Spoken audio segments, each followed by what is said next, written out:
Hi guys, welcome back to my channel. In today's video, I'm going to show you step by step how to set up sales tax due reminder in QuickBooks Online so you can pay sales tax on time. It's going to be very easy and simple step. So first you can log into your QuickBooks Online account and then in the admin dashboard, you can go to your workflow automation in the top right corner here. So basically, we're gonna use this feature, automation in QuickBooks. So we don't need any, programming skills to do it. Or you can just search it on search box. You can search workflow, and you will find workflow automation. You can click on it, and then you will see a lot of, templates from QuickBooks. But we're gonna use this feature plus custom workflow. Can click on it. And then in this one, you can choose sales tax, and then you can choose reminder and click next.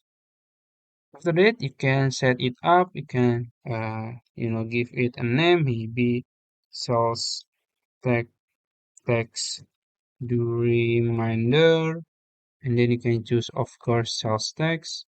And then for the what do you want QuickBooks to do is also send reminder. Maybe you can set up 7 days before sales tax is due.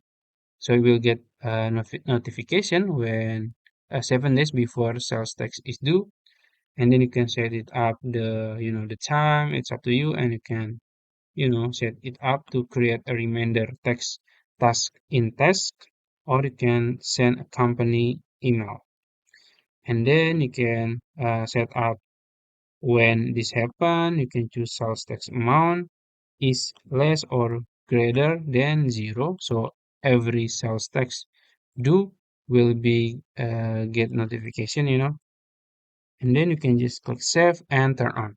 So I think that's it. If you found this video helpful, please like this video and subscribe to my channel. Thank you.